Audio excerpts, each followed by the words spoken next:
Ayan, isa na namang recipe ito guys. Garden harvest natin ang ating sigarilyas.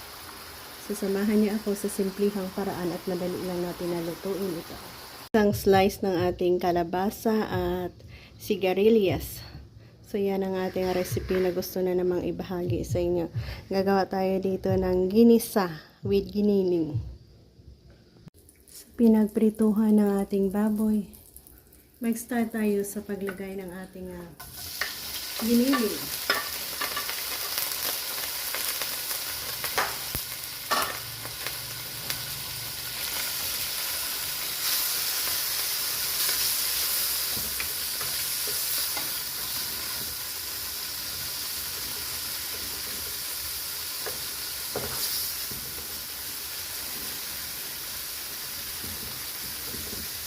Timplahan na natin yung oyster sauce. Lagyan itong oyster sauce.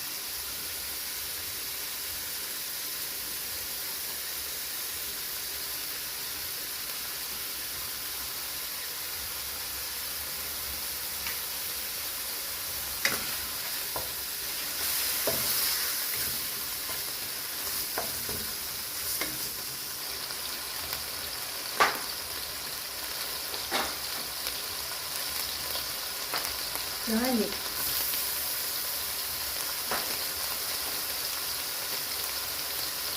Onion.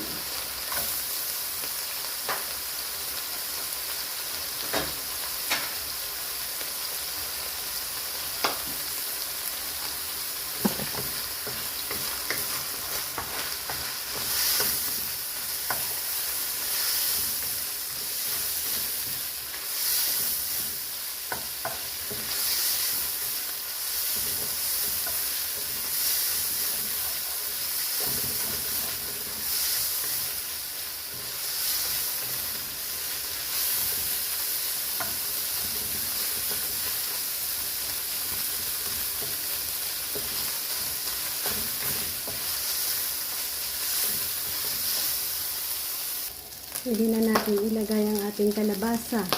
Plus, add on na rin natin ang konting tubig niya.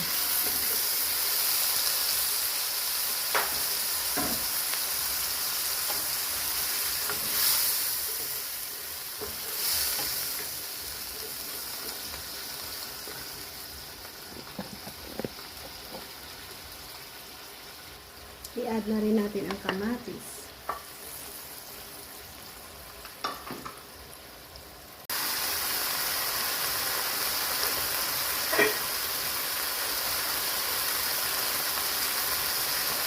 Ayan, siguro malambot na. Ayan, malambot na.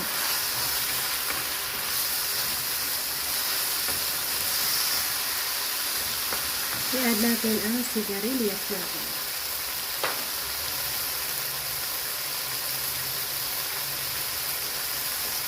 Ay, may konting tubig din pala sa sigarilyas.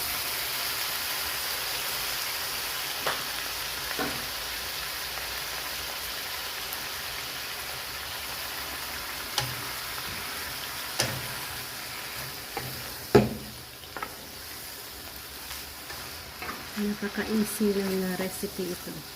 Ginisang sigarilyas at kalabasa.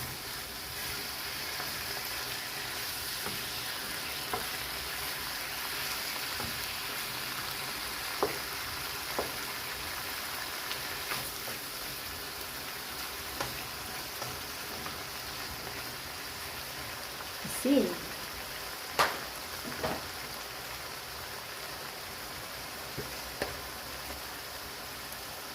Flavorful na yan dahil mayroon tayong oyster sauce na inad kanina.